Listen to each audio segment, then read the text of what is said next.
You may recall all the way back in April of last year, I made a video on a game called Project Eve. And look at the views on that one, son. So I've decided to keep my tabs on the project and see how it's been developing so far. The game is said to be heavily influenced by NieR Automata. And no, that's not just my opinion on it. That's actually straight from the creator. And even Yoko Taro himself is aware of the game and even endorses it. This game comes from a company called Shift Up, who creates a game called Destiny's Child. No, not that one. This one, which is known for its wholesome character design. And just like Destiny Child and Square Platinum's NieR Automata, this game seems to be going for the exact same family-friendly inspiration. It also seems as though the character's design has changed since the last time we saw her. And for the most part, I would say that it's for the better. We've also gotten our first look at combat, and the game has some really impressive physics on it. Just look at the way her ponytail seems to animate.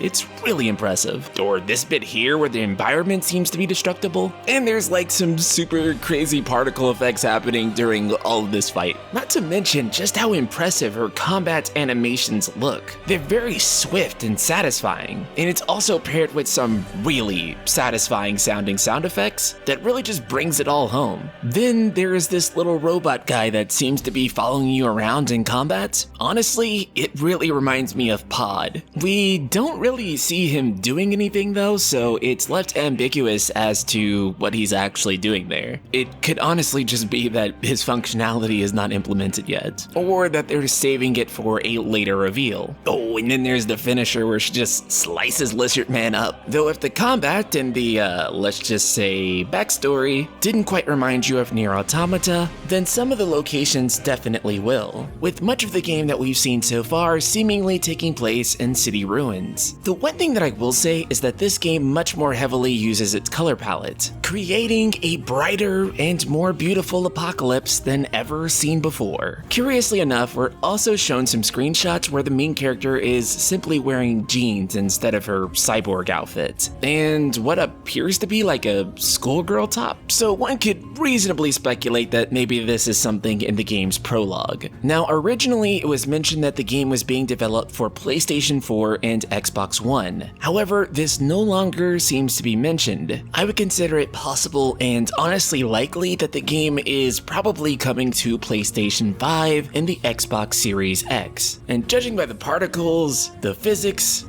especially the backstory physics, I honestly would say that this probably does look like a PlayStation 5 game. Now, if only they could fix some of the hair clipping that's happening, which honestly I don't even know if they'll be able to fix. It's kind of tedious to do so. Though in either case, I'm actually really excited for this game. It's not every day that you get to see a South Korean game that isn't an MMO or some kind of gacha or alike. And to see it take inspiration from one of my favorite video games of all time makes me even more excited for it. Currently, the game does not have a release date, but you can be sure to follow me here on this channel and I will provide you every update I can find. With that said, Ultima, I want to hear from you. Are you excited for Project Eve? Subscribe, click the bell icon, and let me know in the comments below. And if you value the content on this channel, be sure to check out the Patreon for the Night Sky Prince, where I'm supported by incredible people like Legions Gaming, who help keep all of these JRPG videos, or in this case, KRPG,